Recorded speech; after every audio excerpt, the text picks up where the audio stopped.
আসসালামু আলাইকুম।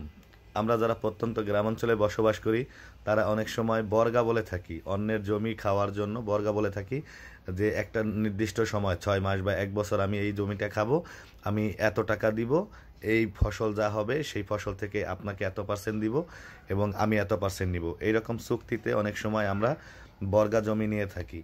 তো এই জমিগুলো নেয়ার পরে অনেক সময় হয় কি, জমির যে অরিজিনাল মালিক সে অনেক সময় বিভিন্ন রকম ঝামেলা করে, যেমন তার আর্থিক সমস্যা হতে পারে, সে জমিটা বিক্রি করে দেয়।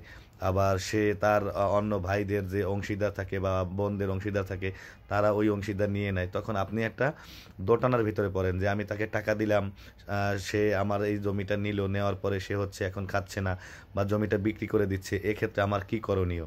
আপনি যদি তার সাথে কখনো লেনদেন করে থাকেন, যার সাথেই হোক, লেনদেন করলে জিনিসটা মাথায় রাখবেন, সে আত্মীয় হোক, ভাই হোক, বাবা হোক, স্ট্যাম্প ছাড়া, কাগজ কলম ছাড়া কখনো কারোর সাথে লেনদেন করবেন না।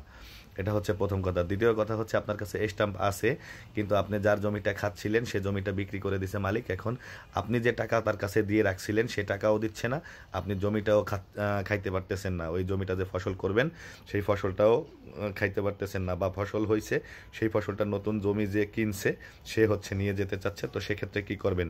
এক্ষেত্রে আপনার করণীয় হচ্ছে আপনি একটি থানায় অভিযোগ করবেন।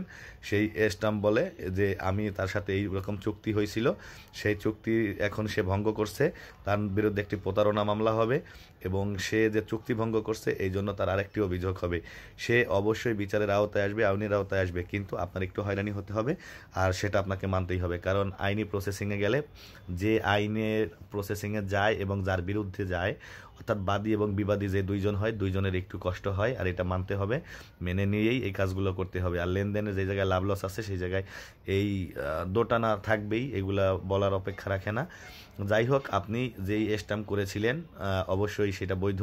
সেই বৈধ স্ট্যাম্প নিয়ে আপনি অভিযোগ করবেন ওই মালিকের বিরুদ্ধে। মালিকের বিরুদ্ধে অভিযোগ করার পরে যদি পরবর্তীতে সে যদি আপনার সাথে যোগাযোগ না করে এবং নতুন মালিক যদি জমিতে ওঠার জন্য চেষ্টা করে, তাহলে আপনি ওই জমির বিরুদ্ধে একটি মামলা করতে পারবেন, যেই জায়গায় আপনি হচ্ছে নিজেও যেতে পারবেন না, যে মালিক সেও যেতে পারবে না, যে এই জমি নতুন করে কিনছে সেও যেতে পারবে না। কোন প্রসেসিংয়ে এই মামলাটা করতে হবে সেটা আপনি একজন ভালো লয়ারের সাথে কথা বলে সে আপনাকে এই দিক নির্দেশনা দিবে।